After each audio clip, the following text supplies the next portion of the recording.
Good afternoon to one and all. Today in this class we are going to see about the concept historical thinking skills. Historical thinking skill is an important skill in the teaching and learning process of history. This skill is a cognitive process which helps people understand how historians connect past events based on historical evidences to determine the significance of an event in order to boost critical and creative thinking. Historical thinking skill normally the historical information collected is usually complex, abstract and irrelevant in today's situation. Historical thinking skill is needed to give meaning to this kind of information. It is a cognitive process which, when owned by the student, can provide an understanding of the complex, abstract and irrelevant facts and provide its significance to life today. This skill is vital to be incorporated in the teaching of history. Put et al. In 2010 defined historical thinking skill as a process using historical information, making interpretation regarding context, perspectives and able to see historical facts to understand the past. The learning of history by using historical thinking skill is able to increase a higher order thinking skill. This proves that the application of historical thinking skills in history subject will help pupil to understand the content of the topic and subsequently make evaluations for every chronological event that happened. Importance of historical thinking skill. Historical thinking skill is important for primary school people because the mastery of history thinking skill will help give a strong base for them to understand the history subject in their secondary school later on, which will cover a wider and deeper scope of history. Their inability to master historical thinking skill will cause them to fall behind in mastering their topics. This is because there is a correlation between historical thinking skill mastery and achievement in the history subject. It was proven in a study by M. Kaviza, who stated that all the historical thinking skill constructs are contributing factors in achieving better result in the history subject. Historical thinking skill is a cognitive process to explore and learn the complex and abstract historical fact. According to Yeager and Foster, it is dominant skill in understanding history. These skills help students to discern the significance from the insignificant facts. This process cannot be seen, but it can be felt when it exists. Thus, it should be incorporated in the teaching of history to achieve the goals of history education in the country. Historical thinking skill is also known as historical reasoning and historical inquiry.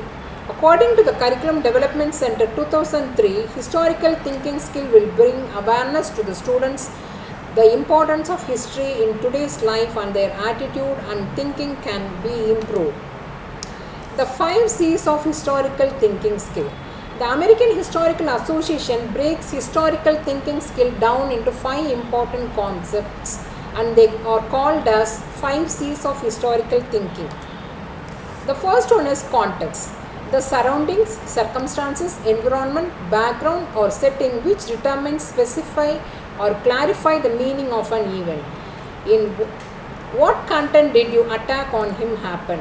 We had a pretty tense relationship at that time and when he insulted me I snapped.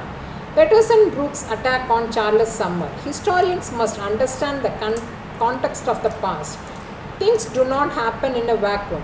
It is all interwoven and understanding this context can help students make sense of history, especially when they are reading primary resources. The second C is complexity is something complex. The world's messy place and it has always been that way. People require order, but we need to remember things were never simple.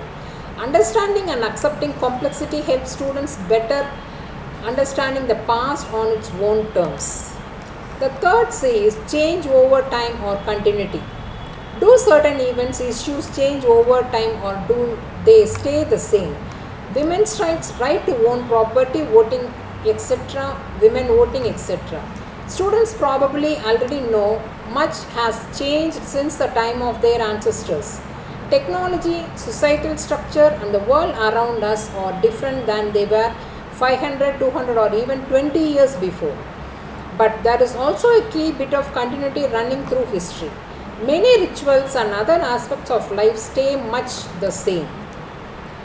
The next is causation or causality. We tend to care about the concept why. Historians tend to argue over the causes of various events, that is, the Cold War. For example, Cold War.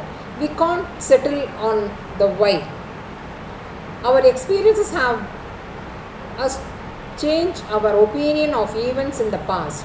Things change because of cause and effect. Historians can't run tests in the past or to see what changes when a variable is altered, but they can read primary sources and interpret the explanation these sources offer.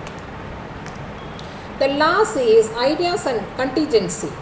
Ideas and events happen for a range of reasons, but take a factor out and maybe the idea or event would not have occurred as it did. The what if scenario comes under contingency. What if slavery had never been introduced in India? What if Abraham Lincoln had not been elected in 1860? Things always could happen in a different way.